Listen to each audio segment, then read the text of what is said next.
Hey, Matt, welcome to the show. Thank you. Glad to be here. Yeah, excited to have you on. Tell us who you are, what you do. My name's Matt Nelson. I'm the owner of First Treks Marketing. We specialize primarily in e-commerce, website design, development, online marketing programs. We really pride ourselves on the transparency in our process and being able to be very adaptable to a variety of different product types, industries, and markets. Like, I know there's a common you hear it all the time. You're like, gotta niche down and like be just this like one thing. We kind of went a little bit differently in the sense that like our process is really what we lean on, and there's a consistency to that, and we've been able to apply it to a lot of different industries and markets. And yes, that's a little bit more challenging, but it is also a hell of a lot more interesting and fun. How did you start the agency? Whew. I wish that was like a really interesting strategic like decision, but I was working at another small agency, and I really didn't like the person who ran it. And I was working with a couple other people there, and they were kind of like, same way. They were kind of like, this sucks. Like, we should do our own thing. We were just like, okay, let's do that. And that was kind of it. And so we literally left and rented a space across the street. Across the street. This is a freaking amazing story. Across the street, like my window, I could look out the window and like see their building. So, we'd like try not to run into each other in the parking lot. It was kind of weird. That's awesome. So you rented a place across the street from them. It wasn't my idea. I was one of 4 original members at the time. And I remember being like, are you guys serious? Like, you want to just be right here? And they're like, we were in Peterborough, New Hampshire at the time. And they're like, we love it here. And I'm just like, okay. Heck yeah. That's awesome. So did you run into the person that you hated all the time? Like all the time. Did you take work from them? Yeah. Yeah. Oh, that's the total FU. Yeah, it wasn't. I mean, we weren't trying to be like jerks about it, but like there was just like a lot of. I mean, they had been in it for a long time, and we were. All right. So what demotivated you? Because I find this, when the lesson I learned after I sold my agency and I became an employee. Mm-hmm. In the very beginning, I felt like I was motivated. I was energized. I was like, man, this is going to be fun. I got rid of a lot of the pains that I had. Now I have, I can focus on this one thing. Yeah. And I was pretty excited. And I remember the owner poo-pooed on a couple ideas I had and just demotivated me. So what demotivated you? I think, I feel like you kind of hit the nail on the head right there because that's what's happening a lot where I have like very vivid. This is like 2008. Yeah, we started the business in 2009. So it was like I was only there for like a year and a half. They didn't do like web work. They're like websites. Really? In 2008? They were traditional? Very, very. They had like big catalogs that they did for, So they were the madmen. Did they smoke in the office with brandy? No. I mean, that would have been, at the time I was, my 20s, I would have been like, that's cool, but it wasn't cool. It was very like stodgy and stuffy, and okay. So they, I was the digital media guy, and they're like, yeah, we need help with websites, and they were literally building websites because at the time, the owner's husband dabbled in technology, and he literally had a server in a closet in the agency where they hosted the websites. And so like part of, yeah, exactly. Your face kind of tells the story there. Cause I was like, I could understand a test server. I mean, we had test servers in our office, but not a production server. It was a production server. So I would have to like come in the morning and like make sure it was on because it would like crash all the time and people's websites would go down. So when you guys when you went across the street, did you like unplug their power? Yeah, take everybody's sites out. No, we didn't do that. We tried to be very on the up and up there. So, but yeah, the owner at the time was just like, yeah, we don't really care about like websites and, online marketing and stuff. It's kind of our lost leader to get our foot in the door so that we can. It's a fad, right? Yeah, like nobody, whatever. This was 2008. 2008. I'm not kidding. I wish I was making that up, but that's really what I had some. Just previous to that, I was worked at Mount Sunapee as their graphics and web manager, and I was like, that was a huge thing for me because I basically had carte blanche there. My boss at that time, he was like, I don't know how any of this stuff works. He's like, can you just figure it out and let me know, and that'll be great. And I had a really fun time there, the year that I was working there. But they just the industry is so tough because it's just like it's like any other sort of like leisure activity like that, like golf, for instance. Like they don't. The marketing and design end of things is all secondary to the operation, like they need a certain amount of bodies in the door, to like meet their quota so that they can like pay for everything. And then anything beyond that is gravy. So, I worked there 1 year and I helped them grow their email list from like 500 to like 17,000 names in like 1 year. And I was like, hey, could we get like a real platform to do this? Because like it would be way easier than all of this. Like we had like Microsoft Access databases that we were like hand building to try and facilitate all this crap. And they're like, nah, we can't really swing it. And I was like, all right, I'm out of here. This is ridiculous. Yeah. So is that business still around? Yeah. Oh yeah. Oh no, the agency there. No. They sold it shortly after we left, and it's been folded into another. I doubt the place that took that over even does any of the work that they were doing with the companies they were working with. So yeah, that's crazy. It is what it is. I mean, it was an interesting experience, and I look back on that and I'm just like, that was crazy.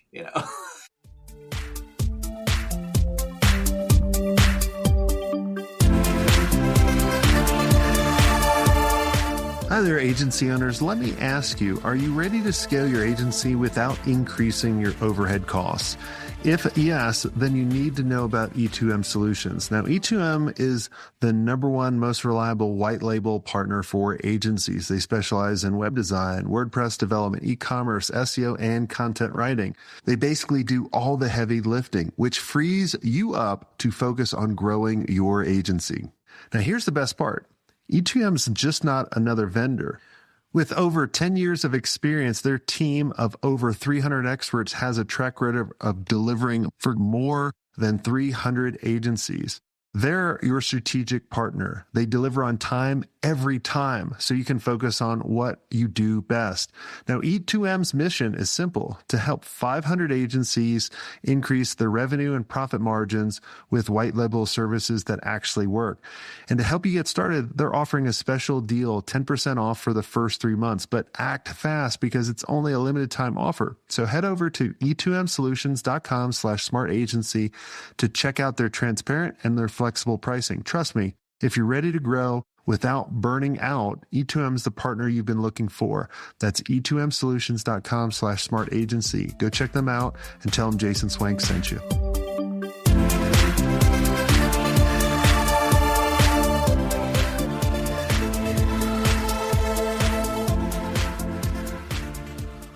So I want to transition a little bit.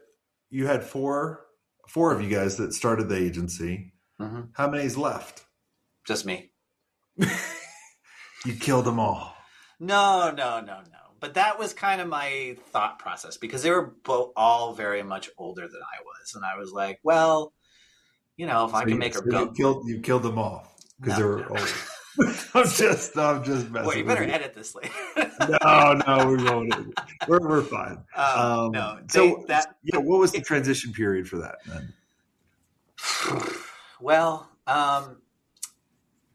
one of the original partners, I wasn't even a partner from the beginning. I was like the only employee when we started. So because I wasn't sure. I was like, I'm like, this, I'm, you know, like, I'm going to go over here and do this with you guys because like, I'll have more freedom to kind of do the things I want to do. And that'll be great. But like, if this all kind of Like caves, upgrade the Access database, like use well, the MailChimp. Access database stuff, that was the ski area before them. That was Okay. nothing to do that. But, so that one of the original partners, was, removed, like, Okay. a year and a half in.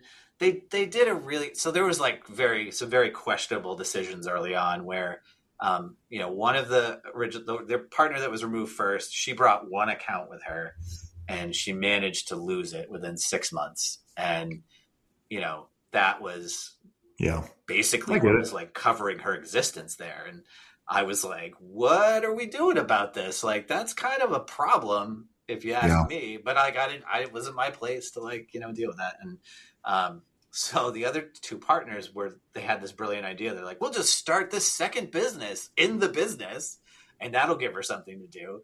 And like that, so she hung around for one more year and that kind of folded in on itself. And they were just like, nah, this isn't working. And so then they had to deal with all of that. So I wasn't really part of that. And then when so how did you become a partner? So when she left, I was kind of at the point where, you know, I felt like I was at a crossroads and I was like, all right, well, either we're going to really like, come together on this and, you know, I'll be a part of this equal with you guys, or I'm going to just kind of do my thing. Cause at the time I was doing a lot more dev work and I was doing all like the, you know, design and mock-up and front end. And, you're doing the front end and the back end?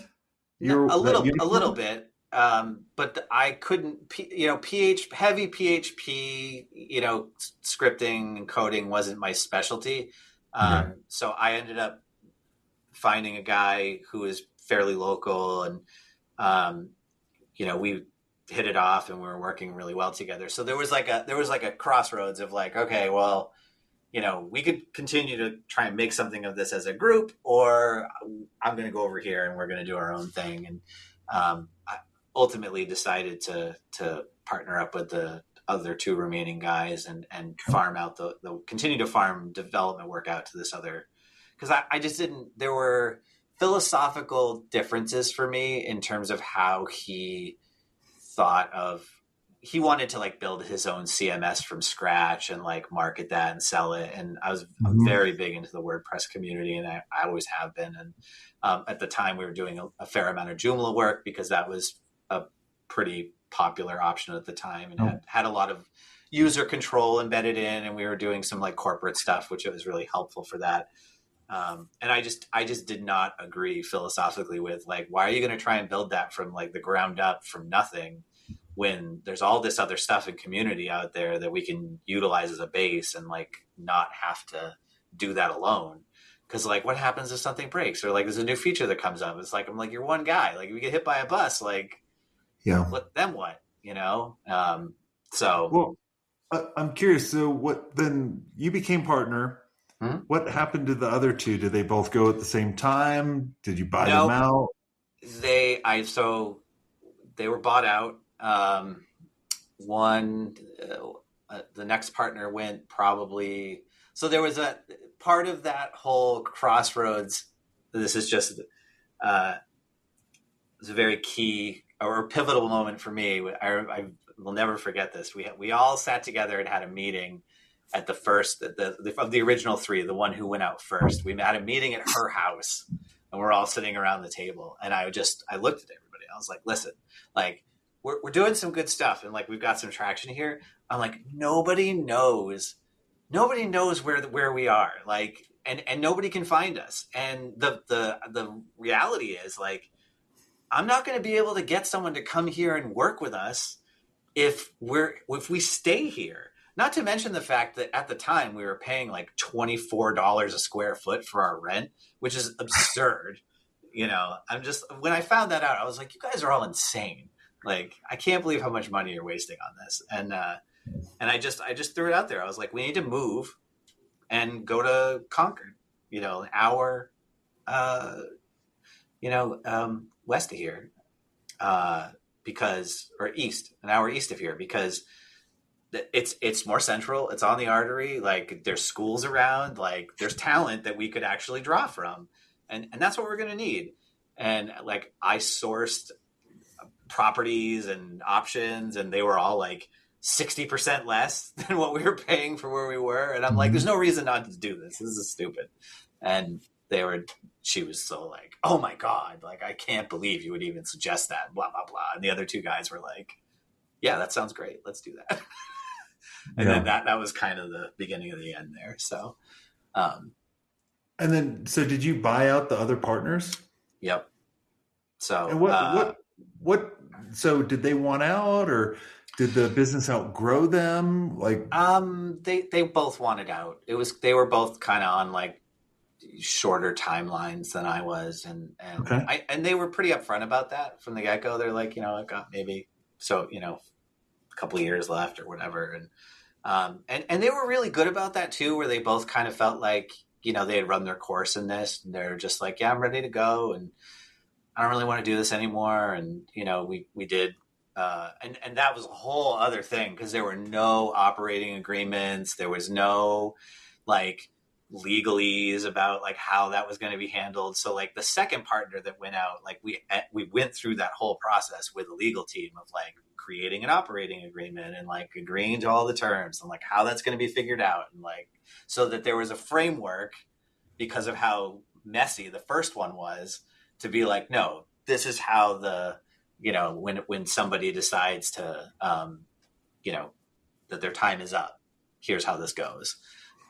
Which was great. It was painful in creating that, and the amount of cost associated was like ridiculous. I remember just being like, holy crap, like, I can't believe lawyers make this much money. Like, but it was worth it, because when my last partner was done, now we had 2 exits that were documented, and we had a signed operating agreement by everybody. So there really wasn't much to discuss at that point of like, okay, well, here's where the revenue figures are, this is what that number looks like for you. And there were some like minor concessions in the last one that I worked out with him, because there was like a key client that he'd worked with the entire time he had been with the agency. And before that, he had like a 20-something year history with them.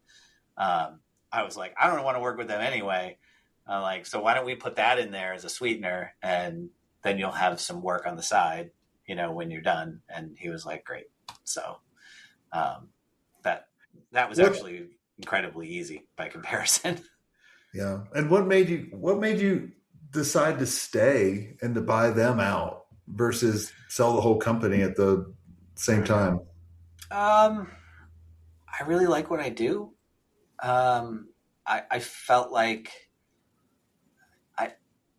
for a long time, like one of my primary goals was to be that last man standing, to like, this is now it's mine, and there were definitely bigger, philosophical shifts that I wanted to implement, better ways to like run this more efficiently, to, make it a more profitable operation. I genuinely am, grateful constantly for the opportunity that I have to work with the great people that have remained here for as long as they have, and the flexibility that has afforded me in my life, especially in the last 5-6 years, where my son's he's going to be 17 this summer, but like for the last, he's got big into competitive golf when he was like 8. And so like, we've done all kinds of like trips and traveling, and, he's played in the US Kids World Championships 4 times. Like, he's just, so like, I can have that freedom.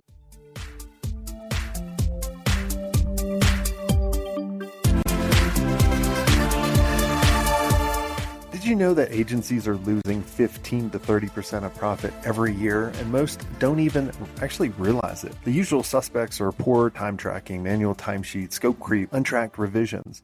One or all of them could be draining your agency's revenue. Now, Toggle's agency profit heist turns this mystery into a game. Answer a few questions about your workflow, gather clues, discover exactly where your profits are leaking, and how to fix them. Start your investigation now by going to toggle.com/smartagency. That's Toggle, TOGGL.com/smartagency. Plus, get 10% off annual plans with the code SMARTAGENCY10 at checkout.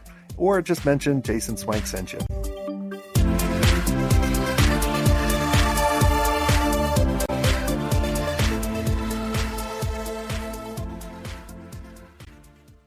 So what kind of systems or leadership have you built within the agency to allow you to have that freedom? Because a lot of times I find that when you start an agency and you're running an agency, you're that operator and you're running 80-hour weeks, right? Because you're doing everything. And then you start hiring people and you become a manager, but then everyone reports to you for every single decision and you're still working 80 hours a week. Yeah. So what did you do different in order to allow you to kind of hand off some of this stuff? So I have I have 3 directors who report to me. Our creative director, he does all of our anything design related, but he definitely heads up the user experience stuff for like any work that we're doing online or communications that we're sending out. And then director of development. And so he has a team of 4 individuals, and we have 2 external resources that we'll tap, if we need some extra bandwidth for stuff. But so, he has his own reports for that work. So he's responsible for all of that. And then I have our director of marketing, and she heads off the account managers who are doing all the retainer management marketing programs. So I'm able to lean on them, to run and manage their teams, and they're handling all the timesheets and stuff that they're doing and making sure that they're staying on point with their goals and all that. Do you ever feel that you want to kind of jump back in and save them, or you're like, nah, you guys got it, you know where we're going? That is a constant. I am always telling them that because it still happens, like even today where clients will just call me directly, and I'm just like, what do you want? What do you expect me to do about this? Like, like the website's down. I'm like, did you put a support ticket in? Or call Jim?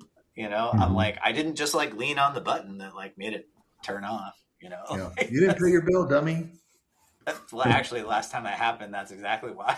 Because they didn't update their credit card for their domain name, and it just shut off. And I was like, guys, you got to make sure you pay your bills. Yeah. So, but I am constantly trying to make sure, because I used to. I mean, even like a week ago, this happened where like there was someone didn't. What was it? They didn't follow through on something, and I was just gonna like post a comment and be like, "Hey, what's up with this?" And I have to still from time to time I have to catch myself and be like, "No."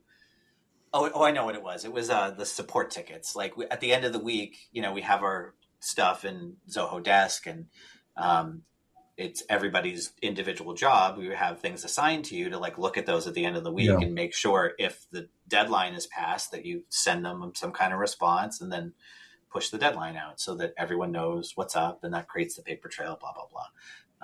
And so I went in and saw that there was like a stack for a couple people, and I took screen grabs, and I was going to be like, what's up with your tickets? And I was like, don't do that. Send an email to Jim and Jess separately and be like, hey, I just noticed this. You might want to mention this to them. So it's just like, I have to police myself just as much as like trying to train the people we work with to be like, I'm not the bat phone, Well, yeah, it's kind of, I find it as, it's what I call kind of the rubber band effect, right? Like as you're growing your business, your identity needs to change for the roles that the business needs you at. But sometimes the business actually outgrows the identity of where you're at. Yeah. And then you kind of do some of that stuff, right? You're like, oh, that's like, guys, what's going on? And then the business kind of snaps right back down to that lower level. And you're like, man, like we were running really good. And, and I think too, as founders, I think we do it on purpose because we want purpose for that.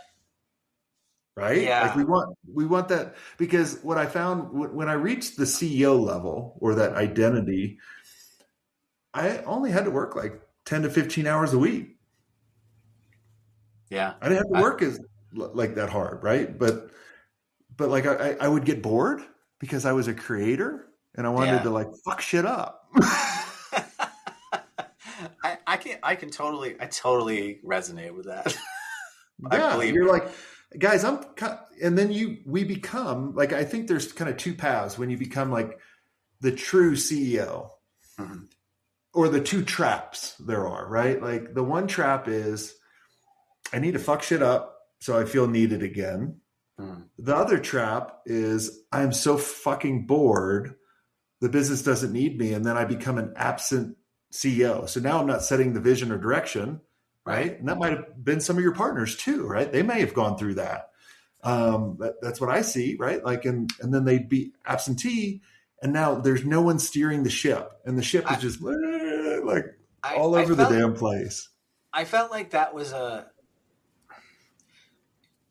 up until, and I'm not saying it's like ideal or perfect now even. It's never perfect. And we're working really hard on, like, I'm doing so many more things like organized and constructive in the sense that like we do a quarterly, meeting as directors. And like, we're talking about like the bigger mission and vision. We're doing, we create what we call like rocks for each other, but that's based on like, who do we want to be? How do we want to grow? What are we trying to like make better? And then we're dividing and sort of conquering on that stuff. So everyone sort of has a hand in how this is continuing to evolve, which is something we just never did prior to the consolidation of this, or putting it in my hands, because I just didn't feel like there was any vision to that level. And it was just kind of like, well, we're just doing all this work and like the clients are happy and whatever. And I'm just like, I would like this to be so much more than that. And there's so much potential. But it's just keeping, again, like you said, like, you don't want people to be demotivated. And I feel like keeping that trajectory and direction intact and like regularly having something that we're working towards, that's not just, well, I closed all these like issues and I finished this project that I'm working on. It's just like, no, we're all kind of contributing into this like larger effort here of like what we're trying to make this into.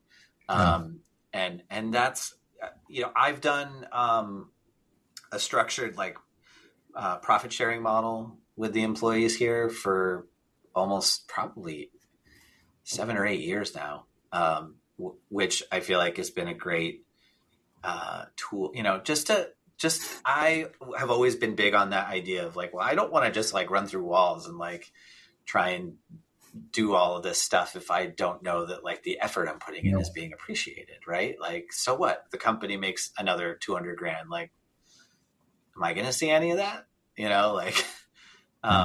So I'm very big on that with the team. And I always tell them over and over, I'm like, if we do well, like that goes back through you guys first, before I get any piece of that. Because they got to realize too, the founder is always the last one paid. Yeah. Right. Like, everyone wants to be, the founder and the owner and in charge until you got to do lion shit. Right. Like everybody wants to be a lion, but people don't want to do the lion stuff. So, but, well, this has all been a lot of fun, Matt, and it's been great catching up with you. And, for everyone listening, if you guys want to dive more into really becoming that CEO or that owner. I have a new book coming out. It's called Operator to Owner. So if you go to operatortoownerevolution.com, you can get a copy of that book. And it really lays out that framework of the identities that you need to shed in order to become that new identity for that business. So you can write it. So make sure you guys go check it out. Until next time, have a swank day.